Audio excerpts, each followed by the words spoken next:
Aujourd'hui, je vous parle d'un livre. Oui, un livre. Ça s'appelle Libre.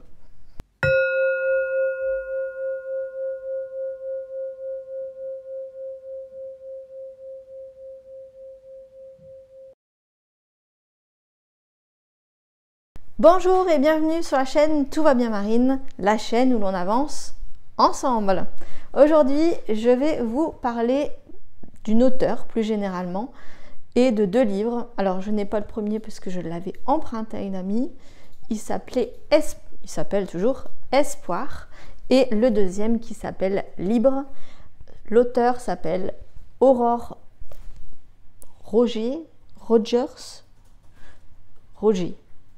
Bref, elle est aussi sur YouTube, je vous en parle dans cette vidéo. L'un des premiers livres que j'ai lu quand je suis rentrée dans ce monde un peu plus, dans la thématique, on va dire peut-être un peu plus spirituelle, et on m'a prêté le livre Espoir d'Aurore Roger, et j'ai acheté il y a quelques mois son deuxième livre qui s'appelle Libre, et je voulais vous en parler un peu plus précisément. Donc Espoir, c'est un livre qui a été écrit comme une canalisation. Alors, je vous avais parlé du livre Terre 2, qui a été écrit aussi par Sylvain Didlot comme une canalisation. Espoir, c'est vraiment un livre qui m'a ouvert les yeux dans sa façon d'écrire. Je ne peux pas vous dire que c'est un livre que j'ai adoré ou pas du tout, qui m'a tout de suite parlé ou pas du tout. Vous expliquer exactement ce qu'il y a dans le livre parce que c'est vraiment quelque chose d'à part. Ce n'est pas une fiction, c'est vraiment... Quand c'est une canalisation, on se demande toujours un peu ce qu'on va voir dans ce livre. Et là, c'est vraiment des questions avec la réponse de ce que Aurore canalise. Et c'est vrai que je dois avouer que ça répondait assez aux questions que je me posais au fil du livre. Finalement. Donc c'était assez intéressant d'avoir cette réponse qui venait comme ça, la réponse à mes questions. Alors on pourrait dire que c'est assez perché et que pour un début c'était peut-être pas le premier livre à lire, mais en même temps il faut bien commencer quelque part. Donc j'ai été assez étonnée sur toute la fin, je me souviens. Je me suis dit ah ouais, et donc à la fin il y a ça qui arrive. Et j'étais un petit peu comme dans Under the Dome ou... Comme dans une série où on se dit ah et donc il y a ça, un Deus ex machina qui arrive, quelque chose, enfin je peux pas vous dire la fin parce que en même temps est-ce qu'il y a un début, une fin dans un livre qui n'est pas une fiction? En tout cas tout ce que je peux vous dire sur ce livre c'est que ça m'a vraiment donné des frissons parfois quand on dit que ça nous parle intérieurement ou pas. Oui, ça m'a parlé, mais c'est vraiment très difficile d'analyser et de faire ressortir ce qu'on a lu dans le cas d'un livre canalisé comme ça qui est vraiment des mots qui nous parlent ou qui ne nous parlent pas. Donc je ne sais pas ce que ça va vous faire sur vous. Moi ça m'a donné quelques frissons. Maintenant je vais vous parler de son deuxième livre qui s'appelle Libre. C'est le même format que le premier, que Espoir. C'est les mêmes couleurs qui sont sur la couverture. Donc vous voyez, il y a des pages en noir, des pages blanches, des textes plutôt à lire, à dire, à voix haute. En gras, souvent, c'est le thème principal, la question qui va être posée. Et puis vous retrouvez quelques exercices.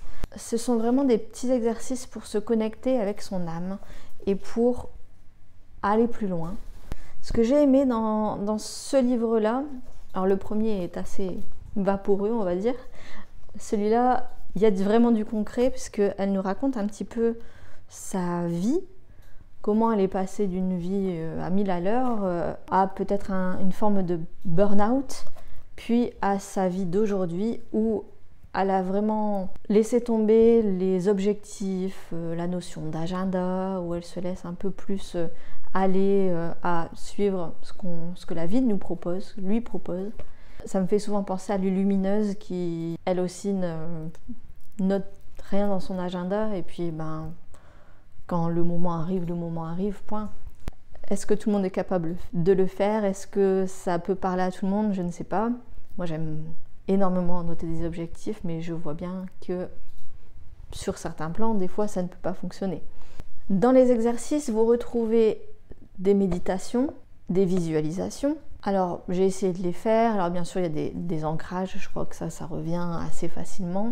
Et surtout, si je peux témoigner d'une expérience avec ce livre, dedans, il y a une phrase. Elle demande, elle dit, essayez, dites cette phrase, écrivez-la et laissez-vous porter par la journée. Je dois dire que ce jour-là, donc je l'ai fait au matin, très tôt, et je dois dire que ce jour-là, j'ai expérimenté. Je n'avais rien de prévu et j'ai dû partir en urgence, parce que j'ai eu un coup de fil, j'ai dû partir en urgence. Et je suis rentrée à 18h après avoir fait plusieurs choses de ma journée alors que je n'avais rien de prévu. Et donc à chaque fois je me dis je vais la relire cette phrase, mais je n'ose pas, je dois l'avouer, mais je retenterai l'expérience. Mais comme quoi vous voyez, il y a des exercices vraiment à mettre en place, des choses que vous pouvez faire, des choses très très simples. Ce que je peux aussi vous indiquer, c'est la page d'Aurore Ogier. Donc sa chaîne YouTube, là aussi ce sont surtout des canalisations, des vidéos sur l'énergie du mois, sur ce qu'on va découvrir sur ce mois, les énergies. Ce que j'aime beaucoup, c'est qu'elle donne souvent des clés, des exercices, faire un tableau, mettre le pour, le contre, nos objectifs, nos sous-objectifs. À chaque fois, il y a vraiment des choses à faire dans le concret.